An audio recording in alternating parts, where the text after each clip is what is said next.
সকলকে জানাই টাইমস নাও খবরের পক্ষ থেকে রথযাত্রার আন্তরিক শুভেচ্ছা ও অভিনন্দন। রথযাত্রা কেবল একটি উৎসব নয়, এটি মানব জীবনের এক গভীর আধ্যাত্মিক দর্শনের প্রতীক।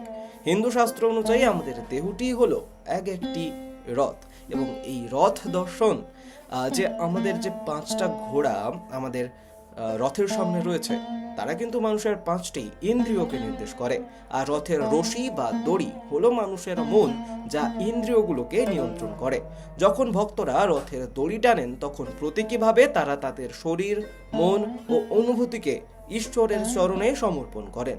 এই প্রক্রিয়ার মাধ্যমে মানুষ তার আত্মত্যাগ করে এবং অহংকার ত্যাগ করে শৃঙ্খলার সাথে ঈশ্বরের পথে এগিয়ে যাওয়ার দীক্ষা নেয়। রথের রশি স্পর্শ করা মানেই হলো পরমাত্মার সঙ্গে সরাসরি সংযোগ স্থাপন। পুরাণ ও সংহিতায় রথযাত্রার মাহাত্ম্য অপরিসীম।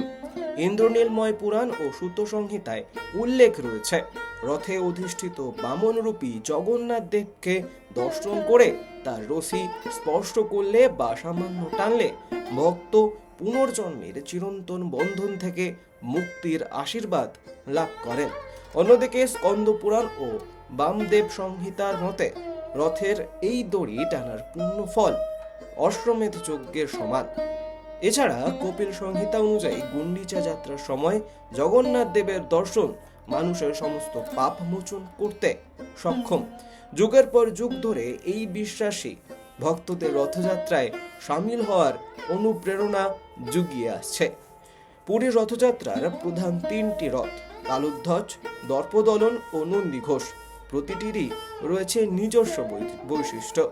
বলরামের রথ তালুধ্বজের উচ্চতা 44 ফুট, যা 763টি কাঠের টুকরো দিয়ে তৈরি। সুভদ্রার রথ দর্পদলন, এর উচ্চতা 43 ফুট, যার পতাকায় পদ্মের চিহ্ন থাকায় একে অনেকে পদ্মধ্বজ বলেন। আর জগন্নাথ দেবের ধ্বজ নন্দীঘোষের উচ্চতা 45 ফুট। এই রথগুলো যখন রাজপথ দিয়ে এগিয়ে চলে, তখন মনে হয় যেন স্বয়ং ঈশ্বর ভক্তদের কাছে নেমে এসেছেন। রথের রশি ধরার সুযোগ পাওয়া কেবল পুণ্য লাভের উপায় নয়, বরং এটি নিজের মনকে ঈশ্বরের চরণে সমর্পণ করার এক আধ্যাত্মিক অভিজ্ঞতা। রথযাত্রা আমাদের ইন্দ্রিয়গুলোকে নিয়ন্ত্রণ করে সঠিক গন্তব্যে পৌঁছানোর বার্তাই দেয়। এই আধ্যাত্মিক যাত্রার মাহাত্ম্যই রথযাত্রাকে বিশ্বের দরবারে অনন্য করে তুলেছে। তাই রথযাত্রার এই পবিত্র দিনে কেবল উৎসবে সামিল হওয়াই নয়, বরং এর অন্তরালে লুকিয়ে থাকা গভীর দর্শনকে উপলব্ধি করাই হলো প্রকৃত ভক্তি। What I want to say, I just want to say, Jagannatha, dear Lord Jagannath, please accept to serve for you, allow for us to do service for you. And I'm praying my spiritual master Srila Prabhupada, please, dear my Guru Maharaj, give me a quality that how can I please to Lord Jagannath. That's all.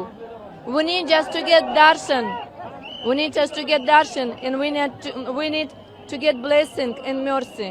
And we for service, for preaching. Yes. Feel I am crying because I cannot see Lord Jagannath is so far from me. But I'm happy that devotees let us stay here. It's better than the. We are very happy to be there and to have an opportunity to see Lord Jagannath. वही देखने के लिए आया हूँ, क्योंकि मैंने गाया तो बहुत है, मतलब समझ समझ के गाया है, क्योंकि मुझे पता था कि मैं जो लैंग्वेज गा रहा हूँ उसको मुझे समझना ज़रूरी है, तो समझ समझ के गाया था मैंने। लेकिन वो आँखों से देखना अलग चीज़ होती है, और सुन के कानों से सुन के गाना अलग अनुभूति होती है। मैं यहाँ से जो देख के जाऊँगा तो मेरे साथ ज़िंदगी भर रहेगी वो चीज़, जीवन भर रहेगी वो चीज़। लाखों की संख्या में यहाँ पे भक्त लोग आए जी। हैं, यहाँ से अनुभूति और वातावरण के बारे में क्या? बहुत अच्छे मैनेजमेंट लग रहा है मुझे तो यहाँ पे। मुझे उम्मीद थी कि शायद बहुत ज़्यादा मुश्किल होगी, पर अभी तो मुझे फ़िलहाल काफ़ी अच्छा लग रहा है। आगे आगे देखते हैं क्या क्या क्या होता है।